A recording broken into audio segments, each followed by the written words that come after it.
नमस्कार दर्शकों, ये हिंद किसान वेबसाइट पर ये चर्चा आपके सामने प्रस्तुत कर रहे हैं। हमारे साथ हैं हिंद किसान के एडिटर इन चीफ हरवीर जी। हरवीर जी, स्वागत है आपका। यहाँ पर मकसद ये है कि आज जो पूरे दिन में जो मुख्य डेवलपमेंट्स हुए हैं, खेती किसानी की बात करें तो इन दिनों तो देश में ये जो 3 कृषि कानून आए हैं, जो बदलाव हुए हैं, उनको लेकर उथल पुथल मची हुई है और इसी को हम चर्चा करना चाहेंगे, अपने दर्शकों को समझाना चाहेंगे कि आज के दिन एक बहुत ही महत्वपूर्ण बैठक थी जिसमें कि जो पंजाब की 29 फार्म यूनियंस हैं उनको बाकायदा एक चिट्ठी देकर ये न्योता दिया गया, निमंत्रण दिया गया कि आप आइए, केंद्र सरकार बहुत सीरियस है जिस तरह के आंदोलन सड़क पर हो रहे हैं, वार्ता करने के लिए आप आइए और हम आपसे बातचीत करेंगे। इस तरह की तसल्ली भी दी गई कि मंत्री जी बात करेंगे, क्योंकि इससे पहले एक और चिट्ठी गई थी जो कि कृषि सचिव ने बातचीत करनी थी, मगर उस बातचीत को फार्म यूनियंस ने ठुकरा दिया था। इसलिए इस बैठक का बहुत महत्व था, लेकिन उसमें फिर एक बार मंत्री जी नहीं आए और उसकी वजह से सभी जो किसान यूनियन के जो सारे नेता थे और जो 7 सदस्यों को चूज किया गया था बातचीत अपने तर्क सामने रखने के लिए, उनमें बेहद निराशा देखी गई। इसको लेकर हमने हिंद किसान के पेज पर आज सुबह लाइव भी कर दिया था। तमाम जो उनके गुस्से थे, उनकी प्रतिक्रिया थी, उसको हमारे संवाददाता शशांक पाठक ने सामने रखा। अब हम इसकी एनालिसिस करना चाहते हैं कि आखिर जो ये हुआ, इसका क्या मतलब था फिर जब बुलाया और फिर बात नहीं की मंत्री ने, क्योंकि इन लोगों का ये शर्त थी कि जब हम आए तो हम सीधे मंत्री से बात करें, जबकि यहाँ तक की बात थी कि प्रधानमंत्री मोदी जी से बात हो, क्योंकि वही इस कानून को उलट सकते हैं, इसमें जो सुधार की मांग है उनको शामिल कर सकते हैं। क्या कहेंगे आप? देखिए अनिका, जैसे आपने कहा ये ठीक बात है कि पहले जो चिट्ठी गई थी पंजाब की जो किसानों के संगठन है उनको सेक्रेटरी से मीटिंग के लिए, उन्होंने साफ-साफ उसको बातचीत में आने से इनकार कर दिया था। 10 तारीख की चिट्ठी कहती है कि सरकार आपसे बात करेगी। स्वाभाविक है, किसानों ने अपने प्रतिनिधि चुने, उनको यहाँ भेजा दिल्ली कृषि भवन में और उनको इस बात का आभास था कि कृषि मंत्री वहाँ पर होंगे, क्योंकि किसानों का ये कहना है कि जो लोग नीतिगत फैसला ले सकते हैं, उनसे हम बात करें। नौकरशाहों से बात करने का कोई फ़ायदा नहीं है, क्योंकि उस पर वो कोई फैसला नहीं ले सकते। आज की मीटिंग में जब किसान संगठनों से जो प्रतिनिधि आए, उनको मंत्री जी नहीं मिले वहाँ पर, तो उन्होंने तुरंत उस बैठक का बहिष्कार किया, जो स्वाभाविक था। उनकी नाराज़गी थी, उन्होंने जो ये तीनों कानून सरकार ने जो बनाए हैं, उनकी प्रतियाँ भी विरोध स्वरूप वहाँ पर फाड़ दी और काफ़ी कुछ उन्होंने अपना विरोध दर्ज कराया और कृषि भवन के अंदर, कृषि भवन के बाहर लगभग उनका प्रदर्शन चला। जैसे आपने ज़िक्र किया इस बातचीत में पहले कि हमारे जो संवाददाता हैं शशांक, उन्होंने वहाँ से उस स्थिति को दर्शकों के सामने रखा। तो एक तो मुझे लगता है कि सरकार गंभीर नहीं है, उसको लगता है कि खानापूर्ति की जाए, क्योंकि जब ये कानूनों पर इसको लेकर के पहले अध्यादेश आए, उस वक़्त आरोप लगा कि आपने जो संबंधित पक्ष है उनके साथ कोई बातचीत नहीं की, उनके साथ कोई चर्चा नहीं की, उनके विचार उसमें नहीं जाने। फिर संसद में जब कानून जिस हड़बड़ी में पास हुए, तब भी यही बात आई कि आपने विस्तार से चर्चा नहीं की और कोई भी बदलाव करने से कंप्लीटली इनकार कर दिया। लेकिन अब जिस तरह से आंदोलन लगातार जारी है, पंजाब में और हरियाणा में और देश के बाकी हिस्सों में भी आंदोलन है, भले ही उसको उस तरीके से नहीं दिखाया जा रहा है, वो नहीं दिख रहा है, लेकिन ये सच्चाई है कि आंदोलन उत्तर प्रदेश में भी है, उत्तराखंड में भी है, राजस्थान में भी है, गुजरात में भी है, कर्नाटक में भी है, महाराष्ट्र में भी है, बिहार में भी है, उड़ीसा में, तो देश भर में है। तो उसके स्वरूप अलग-अलग हो सकते हैं, आंदोलन करने वाले संगठन अलग-अलग हो सकते हैं, लेकिन ये है। अब जिस तरह से आज का वाक़या हुआ है, वो सरकार की मेरे ख़्याल से उसको चलता-हू राजनीति जिसे कहते हैं ना कि आप आए, ठीक है, बुला लेंगे आपको, तो उसमें गंभीरता नहीं है, मतलब कोई ठोस बातचीत करने का उनका नज़रिया नहीं है। कमी क्यों दिख रही है? क्योंकि लगातार सरकार तमाम तरह की बैठकें भी कर रही है। हाल ही में राजनाथ सिंह जी के घर में भी बैठकों का दौर जारी है, जिसमें कुछ चुनिंदा नेताओं को बुलाया जाता है। तो ये और दूसरी तरफ पंजाब में 8 मंत्रियों को भेजे जाने की पेशकश आई है, खुद केंद्र सरकार ने की है कि इन कृषि कानूनों के बारे में लोगों को जागरूक करें और जो देश में एक भ्रम फैला हुआ है लोगों में, उसको ठीक तरह से सामने रखें, पेश करें, ये उसका मकसद है। तो एक तरफ वो मंत्रियों को की पूरी फौज भेजी जा रही है, राजनाथ सिंह जी के घर में बैठकों का दौर जारी है, दूसरी तरफ ये चिट्ठी भी भेजी गई। तो इसको कैसे जी। समझा जाए? एक तरफ इस तरह की कोशिशें, दूसरी तरफ जब खुद किसान यूनियंस के लोग प्रतिनिधि यहाँ आते हैं इतनी दूर से चलकर दिल्ली, तो उनके साथ इस तरह का व्यवहार होता है। असल में शायद सरकार को ये आभास नहीं था कि जो फैसले किए गए हैं उनका इस तरीके से देशव्यापी विरोध होगा। लेकिन अब क्या है कि पहले आपने किसी से कोई बात नहीं की, अब आप चर्चा करते हुए दिखना चाहते हैं। और आप देखिए कि जैसे आपने ज़िक्र किया, एक तो इस सरकार में सबसे बड़ी समस्या ये है कि इनके पास कोई कद्दावर किसान नेता नहीं है, जिसको हम राजनेता उस तरीके का कहें। पहले 2003 में वाजपेयी जी की सरकार में राजनाथ सिंह कृषि मंत्री थे, तो उनको थोड़ा माना जाता है कि ये किसानों के मसलों पर बात करते हैं। लेकिन पिछली बार वो गृह मंत्री थे, अब वो रक्षा मंत्री हैं। बैठ के उनके यहाँ हो रही हैं। कृषि मंत्री जो है वो मध्य प्रदेश की राजनीति में ज़्यादा व्यस्त है, क्योंकि वहाँ बहुत महत्वपूर्ण करीब 30 विधानसभाएँ हैं, जिनके ऊपर उपचुनाव होना है सरकार का। वहाँ पर बना रहना और हटना दोनों निर्भर करेगा उसके ऊपर।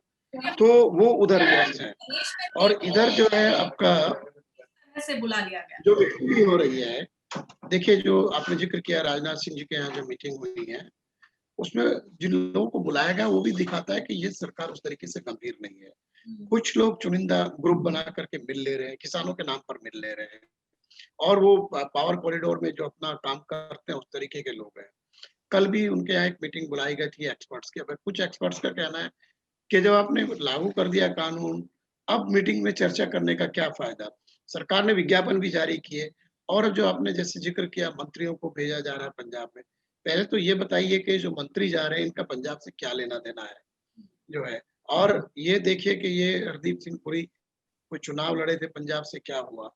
उसके अलावा जो बाकी मंत्रियों के नाम आ रहे हैं उनका अगर एक आध मंत्री को छोड़ दें, बाकी खेती-किसानी से कोई लेना-देना नहीं है। इसलिए ये बस कोशिश है, उसका कोई नतीजा नहीं निकलेगा इस तरह से। मैंने एक और चीज़ पढ़ी कि बैठकें होंगी या ये मंत्री जो जाएँगे, इसमें ये कृषि वैज्ञानिकों से भी बात करेंगे। अब फिर से ये सवाल उठता है कि ये कृषि वैज्ञानिक, ये कोई नए शोध का विषय तो है नहीं, कोई नई वैरायटी की भी बात नहीं है, 3 बिल्कुल। कृषि कानूनों की बात है और ज़मीनी बात है।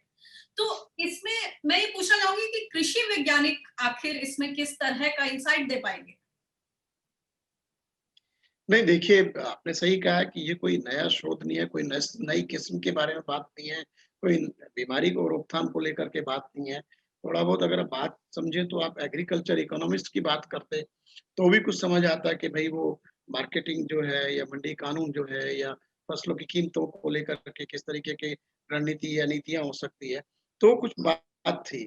अदरवाइज़ जिस तरीके से बातें आ रही हैं कि केवीके में मिलेंगे, यूनिवर्सिटीज़ में मिलेंगे, तो बेसिकली जो फिर भी वही बात आती है जिनका इससे सीधा वास्ता है, वो किसान हैं या वहाँ के आड़ती हैं। तो उनसे तो कोई इसमें कोई एड्रेस कर पाएँगे उन लोगों को या उनके साथ बातचीत कर पाएँगे, वो तो मुझे नहीं लगता। आप कहीं अपने किसी सरकारी कार्यालय में बैठ कर के कुछ लोगों से बात कर लें, तो वो अलग मसला है। लेकिन आप जो वहाँ पर जो आंदोलित किसान हैं, उनके बीच में जाने का कोई मुझे लगता नहीं कि ये लोग कर पाएँगे उस तरह की बातचीत। एक और आज इस मायने में भी महत्वपूर्ण रहा कि जो विभिन्न संगठन हैं, उन्होंने एमएसपी को लेकर एमएसपी अधिकार दिवस दिवस मनाया।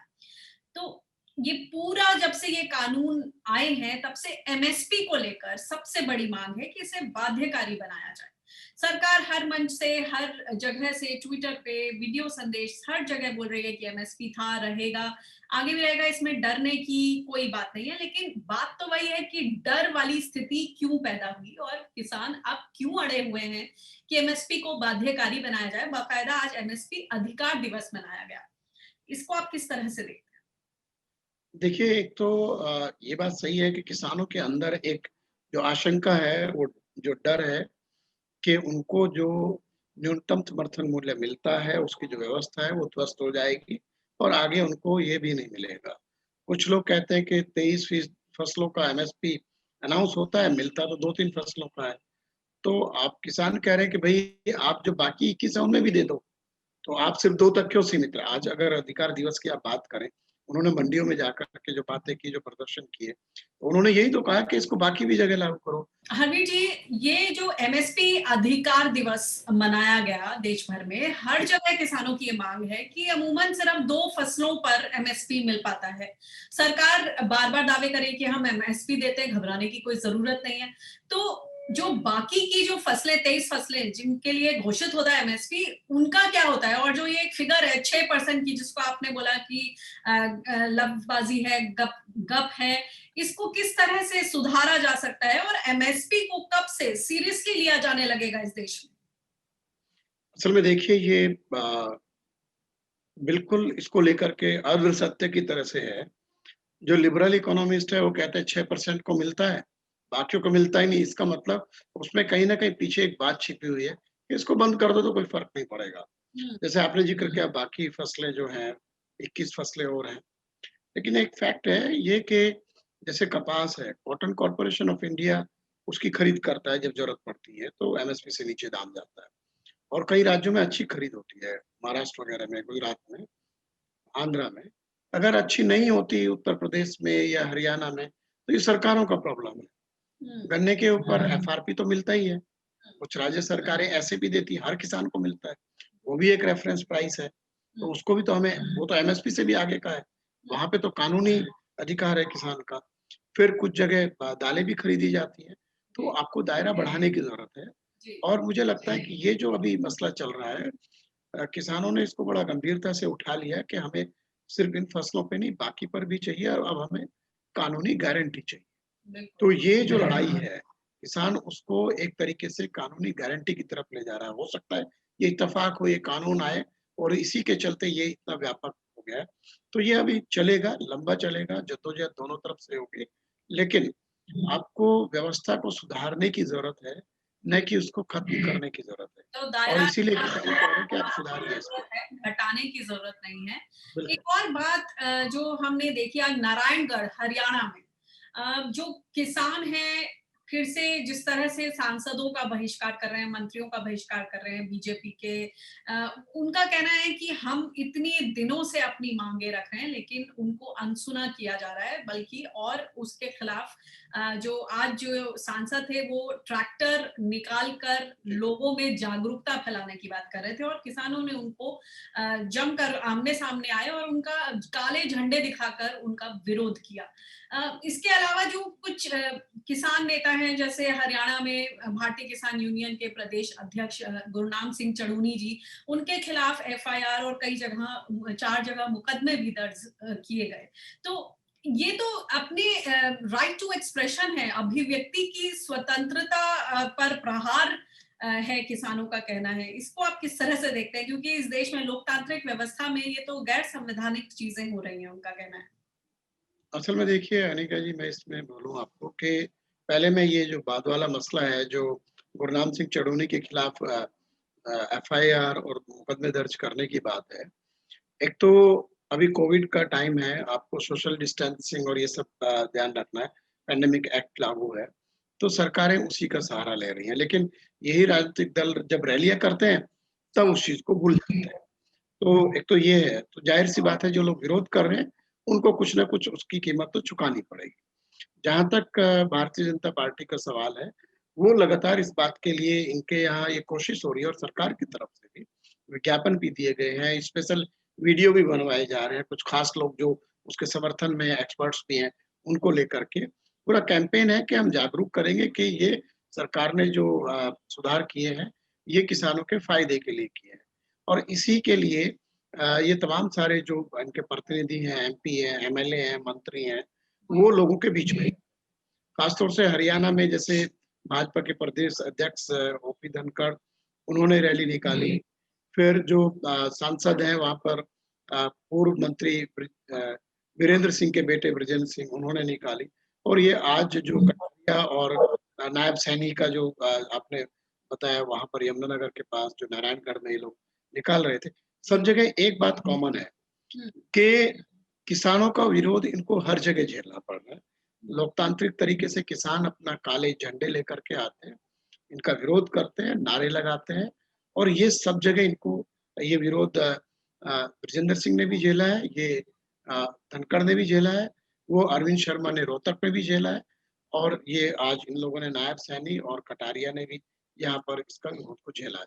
तो इसको समझना चाहिए कि ये किसान अगर आप उनके बीच में जाएँगे तो वो आपका विरोध करेंगे। इनकी राज्य में सरकार है, तो प्रशासनिक अमला साथ में होता है, पुलिस होती है, लेकिन किसान अपने तरीके से सड़क पर धरना दें या काले झंडे दिखाएँ, वो अपना विरोध कर रहे हैं। तो इसका मतलब ये है कि आप जो उनको समझाने की कोशिश कर रहे हैं, उस बात को मानने को तैयार नहीं है। जी। जी, बहुत-बहुत शुक्रिया। तो पूरे दिन में जो गतिविधियाँ थी, जो टॉप 3 जो डेवलपमेंट्स थे, उन पर हमने चर्चा की और दर्शकों हम आगे भी जो दिन की खास खबरें होंगी, उसमें कोशिश करेंगे कि हम आपके सामने उनके अंदर की जो परतें हैं, उनको सामने लाएँ। जो पूरी एनालिसिस है, जो समीक्षा करनी है, उसको आपके सामने रखें। कोशिश यही है कि जो ये मसले हैं, जो पेचीदगियाँ हैं, उनको हम आपके लिए दूर कर सकें। बहुत-बहुत शुक्रिया हमसे जुड़ने के लिए और भी खबरें हिंद किसान पर जारी रहेंगी और जो खबरें हैं डिटेल में आप पढ़ सकते हैं हिंद किसान की वेबसाइट पर। हमारा हिंद हिंद किसान ट्विटर पेज है, हिंद किसान फेसबुक है। तो इन तमाम जगहों पर आप खेती किसानी से जुड़ी जो तमाम खबरें हैं उनको बारीकी से पढ़ सकते हैं और समझ सकते हैं। जुड़ने के लिए बहुत-बहुत शुक्रिया। शुक्रिया हरवीर जी।